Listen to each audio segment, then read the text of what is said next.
I've always made an effort to stay under the radar in my neighborhood. Being a police officer means I deal with enough tension on the job. The last thing I want is to bring that kind of stress home. Unfortunately, not everyone shares that mindset, especially those who've unofficially appointed themselves as the neighborhood enforcers. I first encountered Karen Wilkins the day I moved into Oakwood Estates. I was unloading boxes from my SUV when she strutted over from across the street, clutching a clipboard like it held top-secret documents.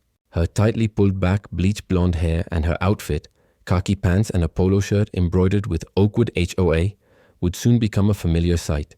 "Excuse me," she said with a forced smile that didn't quite reach her eyes. "I'm Karen Wilkins, president of the Homeowners Association. Just wanted to welcome you and ensure you're familiar with our community guidelines." She handed me a thick binder. "Please review this as soon as possible. We have strict rules regarding street parking, lawn upkeep, and visible work vehicles." Her eyes flicked to the police cruiser parked in my driveway. "That will need to be stored in a garage or moved elsewhere. We don't permit commercial vehicles in residential areas." I accepted the binder with a nod. "Thanks for the welcome. I'm Mike Daniels. That's actually a municipal vehicle. City policy allows officers to take cruisers home to improve emergency response and community safety." Her smile tightened. "Well, I'm sure we can find a compromise that works for everyone. Our property values rely on consistency." She tapped the binder. "Check page 47, vehicle restrictions."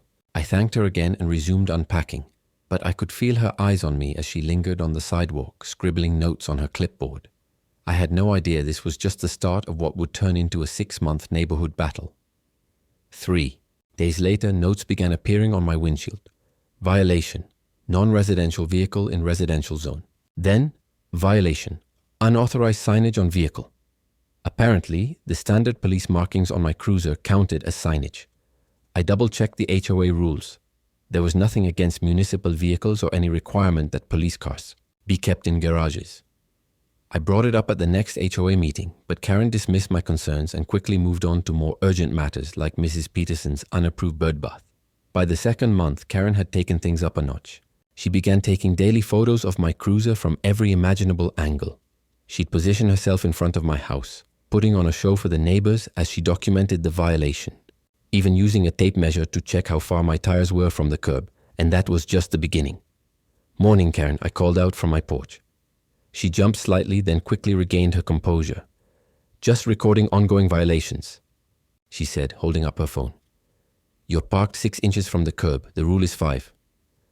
"Actually," I responded calmly, "the municipal code allows up to 8. But I admire your commitment to accuracy." She scoffed and marched off, already typing furiously, probably firing up her HOA Facebook group to alert everyone about the rogue officer defying neighborhood standards. Things only got more ridiculous when she began warning other neighbors about me.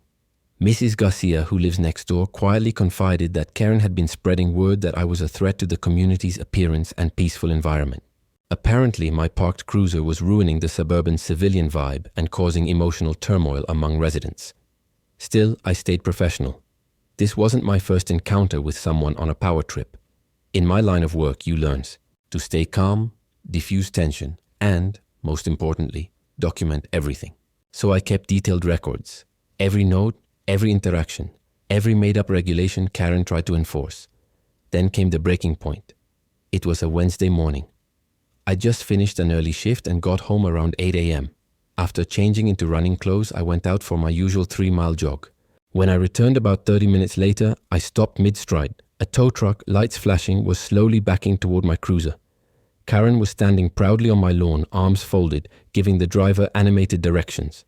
"That's it," she was saying loud enough for half the street to hear. "Take it now, we've issued multiple warnings." I jogged up, still catching my breath. The tow truck driver looked unsure, scratching the back of his neck as he glanced between Karen and my clearly marked police vehicle. "Morning," I said, addressing the driver first. "Is there a problem with my car?" Karen turned, startled, to see me. But instead of backing down, she doubled down, puffing up with self-importance. "Good. You're here. Your vehicle is being towed for repeated violations of Oakwood Estates covenants. I have full authority as HOA president to enforce the rules." The driver looked increasingly uncomfortable. "She called us about an unauthorized vehicle," he explained. "Didn't say it was a police cruiser." I nodded at him, then turned to Karen. I'm Officer Daniels with the Metro Police Department. This is my official vehicle, legally parked in front of my residence. Both city law and our HOA rules support that. I pulled out my phone and brought up a document. Here's the section of the bylaws, section 12.4, that specifically exempts municipal vehicles from the commercial vehicle restrictions. Karen's face flushed a deeper red. Those are outdated, she snapped. We passed an amendment last month. No more exceptions. The tow truck driver had already begun to back off. Look, he said, clearly uncomfortable. I can't tow a police cruiser without proper authorization. You'd need documentation from the department or a court order. He gave me an apologetic glance. Sorry for the confusion, officer. Karen's voice jumped an octave. Don't you dare. Drive away. I'm the president of this HOA, and I'm ordering you to remove this eyesore immediately. By then, a small crowd of neighbors had gathered across the street, keeping their distance but clearly interested. Karen, noticing the attention, became even more theatrical. She pointed at me and shouted, "This man is abusing his power. He thinks he's above the rules just because he's a cop, but no one is above the HOA." I stayed calm and turned back to the driver. "You're free to leave, sir. This is all just a misunderstanding." He nodded and moved toward his truck, but Karen grabbed his arm. "I'll report your company. You're breaching your contract. I'll sue." That's when I had to step in, officially. "Ma'am," I said, voice firm, "please take your hand off this gentleman. You're crossing into assault territory and interfering with the vehicle operator." She let go but spun on me furiously. "How dare you threaten me? On my street, I've run this neighborhood for 7 years. No one parks commercial vehicles here. Not on my watch." I took a steadying breath. "Karen, you've just attempted to tow a municipal vehicle without legal cause, misrepresented your authority, and created a public disturbance. I'm asking you respectfully to go back to your home while I handle this." "I will not," she screeched, all pretense of calm gone. "You can't order me around. This is private property." "Actually," I replied quietly, "you're standing on my lawn right now." She looked down and suddenly realized she had in fact marched right onto my property during her meltdown. But rather than back off, she dug in even deeper. "Fine. Arrest me. Go ahead. Let everyone see what kind of power-hungry cop you really are." I sighed, then reached for my radio. "Dispatch, this is Officer Daniels. I need a unit at 742 Oakwood Lane. We have a civilian attempting to unlawfully tow a marked police vehicle." Karen's face drained of color.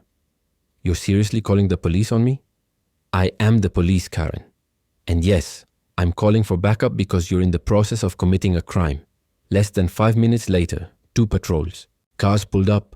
Officers Rodriguez and Chan stepped out, scanning the situation with practiced care.